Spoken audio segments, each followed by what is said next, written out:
Değerli basın mensupları, partimizin iç ve dış gelişmelere dair değerlendirmelerini paylaşmak üzere karşınızdayım. Değerli arkadaşlar, henüz çarşı pazarda etkisi hissedilmese de TÜİK verilerine göre yıllık enflasyon %64 olarak gerçekleşti. İstatistiklere göre açlık sınırı 8 bin lira, yoksulluk sınırı ise 26 bin lira civarındadır. Memur maaşlarına %30 zam yapıldı ama beklentileri karşılamadı. En düşük emekli maaşı ise 5.500 lirada kaldı. Yapılan artışa rağmen kamu çalışanlarının ezici çoğunluğu maaş itibariyle yoksulluk sınırının hayli altında kalırken emeklilerin çoğu açlık sınırının altında yaşamaya mahkum edildi. Bu durum ne bölüşüm adaletiyle ne de sosyal devlet ilkesiyle bağdaşmaktadır. Özellikle en düşük emekli maaşının 5.500 lira seviyesinde kalması mevcut ekonomik şartların dayattığı gerçeklikle asla uyuşmamaktadır. Kaldı ki asgari ücret zammı sonrası oluşan ekstra maliyet artışları abartılarak fiyatlara yansıtıldı. Yapılan ücret artışları daha çalışanın cebine girmeden önemli oranda eridi. Yeniden değerleme oranı adı altında devletin vatandaştan alacağı vergi, harç, ceza gibi kalemler %122 arttırılırken ücret zamlarında uygulanan düşük oranların kabul edilebilir bir yanı yoktur. Ücret zamları mevcut ekonomik şartlar göz önüne alınarak belirlenmeli ve insanca bir yaşamı temin edecek düzeyde olmalıdır. Kıymetli basın mensupları, son birkaç yıldır ülkede yaşanan konut sorunuyla bağlantılı olarak hükümet tarafından bazı programlar açıklanmaktadır. Bu çerçevede Cumhuriyet tarihinin en büyük sosyal konut projesi olacağı söylemiyle 5 yıl içinde toplamda 1,5 milyon adet konut inşasının hedeflendiği ilk evim, ilk iş yerim projesinin tanıtımı büyük bir şatafatla yapıldı. Ancak bu projenin kısa vadede bir sonuca ulaşması mümkün gözükmemektedir. Bu sebeple 4 Ocak 2023 tarihinde orta gelir grubuna hitap edeceği hesabıyla Yeni Evim Konut Finansman Programı adında yeni bir program açıklandı. Ancak bu programın da sadra şifa olmayacağı görülmektedir. Çünkü çözüm olarak sunulan plan ve programlar sorunun kaynağına temas etmemektedir. Türkiye'deki konut sorununun asıl nedeni vatandaşların alım gücünün düşmesine karşın yükselen maliyetlerdir. Yoksullaşan halkımız bir konuta sahip olmak şöyle dursun, karnını doyurmanın telaşına düşmüştür. Hal böyleyken üretilen konutların önemli bir kısmının parası değerli olan diğer ülke vatandaşları tarafından satın alınması konut arzını yetersiz hale getirmektedir. Böylece zaten tırmanışta olan konut fiyatları öngörülemez bir şekilde yükselmektedir. Vatandaşların alım gücünün son derece düştüğü, yoksulluğun yaygınlaştığı bir zamanda vatandaşları uzun yıllar boyunca borçlandırmaya dayalı programlar Türkiye'yi borçlu vatandaşlar ülkesine çevirmekten başka bir işe yaramayacaktır. Gelinen aşamada yabancılara konut satışı sınırlandırılmalı, devlet eliyle ve kar amacı olmaksızın kısa vadede ihtiyacı karşılayacak miktarda konut arzı sağlanmalı ve vatandaşın orta ve uzun vadede alım gücünü arttıracak olan yatırım, üretim, istihdam ve ihracat hedeflerini gerçekleştirecek projelere odaklanılmalıdır.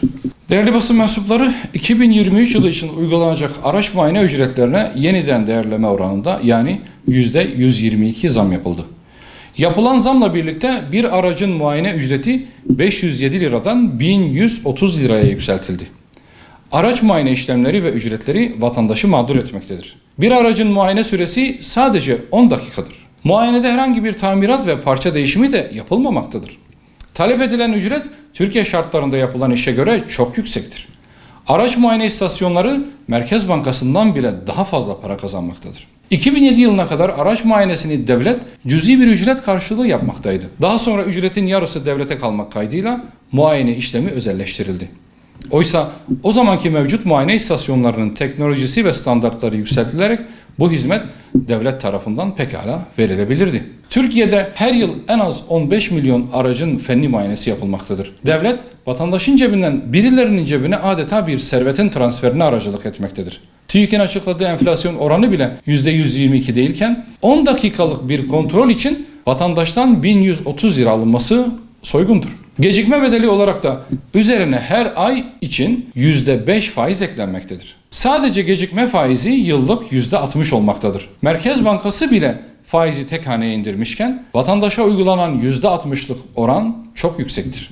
Kaşıkla verip kepçeyle almak veya keser gibi hep kendi tarafına yontmaktan artık vazgeçilmelidir. Araç muayenesindeki mevcut tekel kırılmalı, rekabetçi bir piyasa oluşturularak muayene ücretleri makul bir seviyeye çekilmelidir. Gecikme bedellerine de vatandaşın lehine olacak bir şekilde ayar verilmelidir. Değerli arkadaşlar, inancımıza ve kutsallarımıza yönelik saldırıların ardı arkası kesilmiyor. İrtica paranoyasına müptela olan kimi vesayet odakları geçmişte Kur'an-ı Kerim'i ve ezanı yasaklamış, camilerin kapılarına kilit vurmuştu. Aradan geçen onlarca yıla rağmen geçmişte yaşatılan mezalimin izleri silinmediği gibi üstüne yenileri eklenmek istenmektedir. Müslüman halkımızın inancına saygısı olmayan bir sözde vekil, Diyarbakır'daki bir okulda salavatın teneffüs dili olarak tercih edilmesini laikliğe ve demokratik eğitim anlayışına aykırı olduğu hezeyanıyla meclise taşımıştır. Sanat kisvesi altında kutsallarımızı çiğnemeyi marifet zanneden sözde bir sanatçı da camide uygunsuz pozlar vermekten perva etmemiştir. Geçtiğimiz günlerde bir sözde akademisyen de Hz. Peygamber Efendimiz'e hayasızca hakaretlerde bulunmuştu. İnancımıza ve kutsal değerlerimize yönelik bu tür çirkin davranışları en üst perdeden kınıyor ve lanetliyoruz. Mayası İslam ile yoğrulmuş halkımızın politikacı, sanatçı, akademisyen ve bunun gibi kisveler altında kutsal değerlerimizi hedef alan bu meş'um zihniyeti iyi tanımaktadır. Bu tür çirkinliklere tevessül edenlere diyoruz ki İslam'a ve onun kutsallarına yönelik saygısızlıklarla bir yere varamazsınız.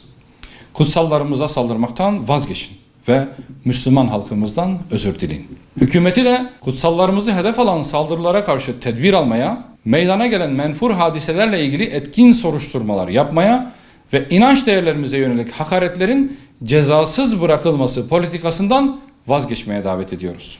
Kıymetli basın mensupları, 2 Ocak itibariyle başlayan ortaöğretimde seçmeli ders takvimi 20 Ocak'ta sona erecek. Öğrenciler ve veliler bu tarihler arasında seçmeli ders tercihi yapabilecekler. Ancak şimdiye kadarki pratiğe bakıldığında çoğunlukla bu tercihin öğrencilere ve velilere bırakılmadığı görülmektedir.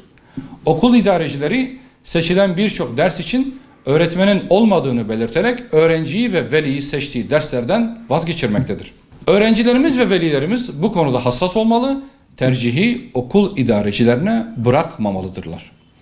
Okul idaresi öğrencinin tercihine göre öğretmen bulmak zorundadır.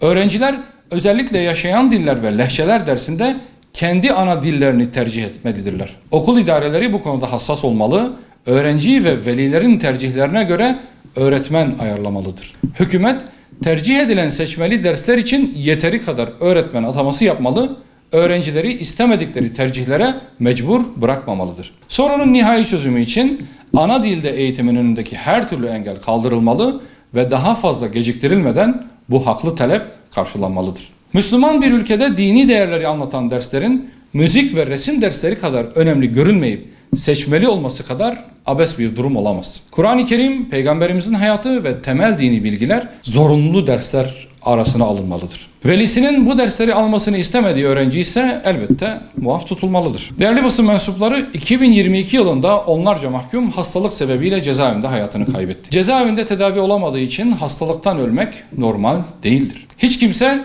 sağlığı el vermediği halde hapishanede tutulmamalıdır. 2023 yılında bu yaraya artık bir neşter atılmalıdır. Her şartta insan sağlığı birinci öncelik olmalıdır. Sürekli ve ağır bir hastalığı bulunan mahkumların keyfi muameleyle cezaevinde tutulması kabul edilemez. Bu insanlığa karşı işlenmiş bir suçtur. Öncelikle Adli Tıp Kurumu'na hakim olan zihniyetin değişmesi gerekir. Mahkum olduğu suça bakarak ağır hasta olan mahkuma cezaevinde kalabilir raporu vermek hekimlikle bağdaşmaz. Kansere yakalanmış bir mahkumun suçuna veya cezasına bakılamaz. Tedavisi için gereken neyse o yapılır. Hapiste tedavisi mümkün değilse hasta tedavi olabilmesi için tahliye edilir. Hasta mahkumlarla ilgili gereksiz prosedür, hantal işleyiş, ideolojik yaklaşım ve çifte standart hukuki ve vicdani olduğu kadar ahlaki de bir sorundur. İnsanı yaşatmayan devletin yaşaması mümkün değildir.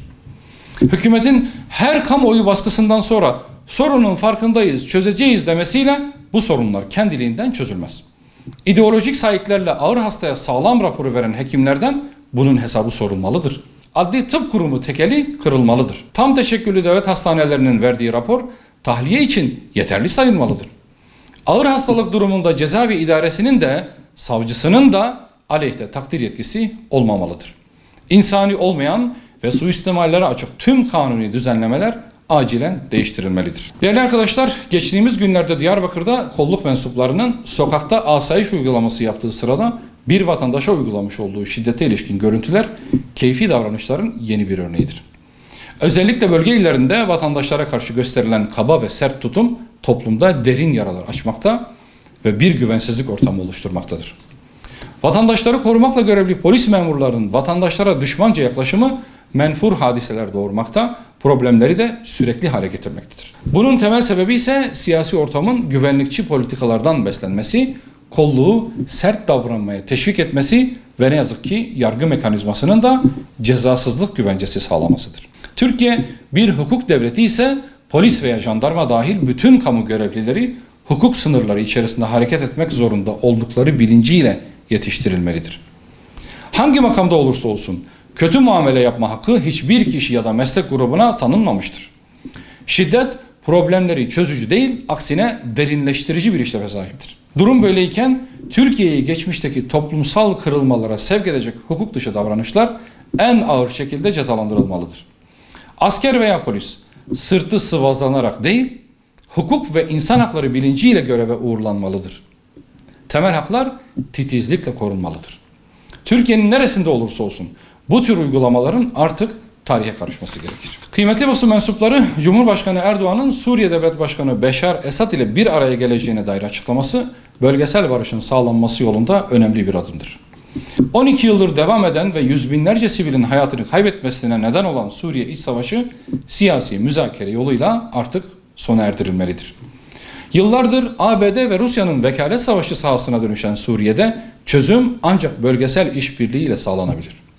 Suriye topraklarını askeri üs merkezine dönüştüren, kaynaklarını sömüren emperyalistler elbette kaosun sürmesini istemektedirler.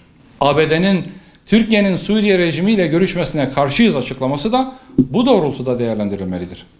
Bu sebeple Türkiye ve Suriye arasındaki görüşmeler doğrudan ve aracısız bir şekilde gerçekleşmeli ve Suriye halkının menfaatleri ön planda tutulmalıdır. Türkiye, mültecilerin güvenli geri dönüşü, yeni anayasa yazımı süreci ve süresiz ateşkesin sağlanması noktasında üzerine düşeni yapmalıdır.